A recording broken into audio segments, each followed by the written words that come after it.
So I want to tell you guys a little bit about one of our board and trains here named Chip.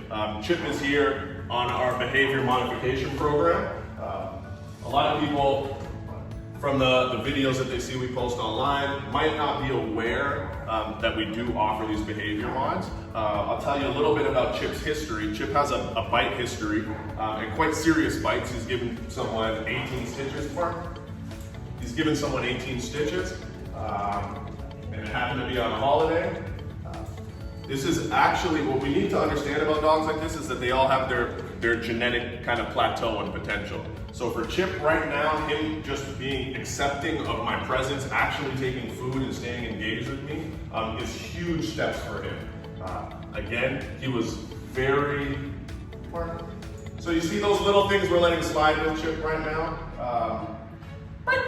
Man, because we want to keep his attitude up and him excited and happy and engaged with me. Good man, Mark. Good boy. And we're doing this by keeping him motivated and doing something called an existential feeding plan, where his meals are coming via us and our trainers.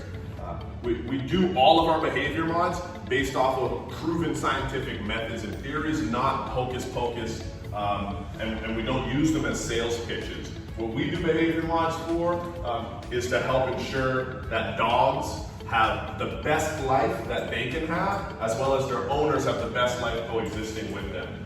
We're never going to tell you, hey, your dog that may have genetic potential or it may not. It may have the genetic, potential to always not like strangers.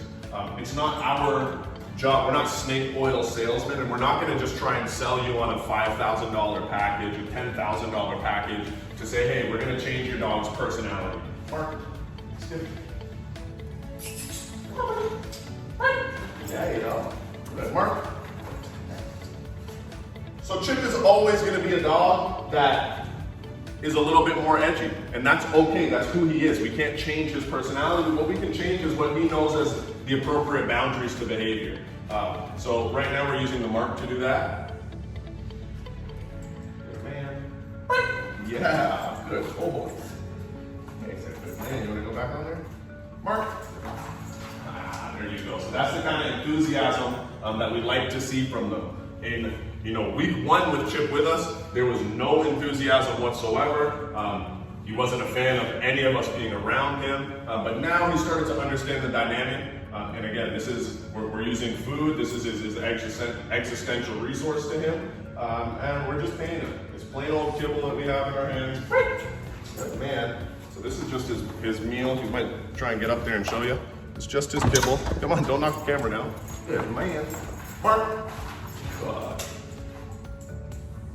So again, in the dog training world, as clients or not even clients of ours, what you want to look for in a trainer is not someone that's just blowing smoke up your and you want someone that's going to be honest and tell the truth with you. Now that truth might not always be what you want to hear, right? So Skip, his owners originally might not have wanted to hear that, hey, he's always going to be a little bit weary of strangers. He might always have reactive tendencies.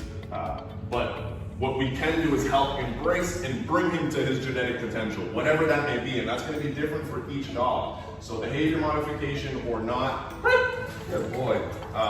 The biggest thing that we can do as trainers and working with other people's dogs is being honest with them and keeping integrity. Mark, good hand. That's all for today's announcement.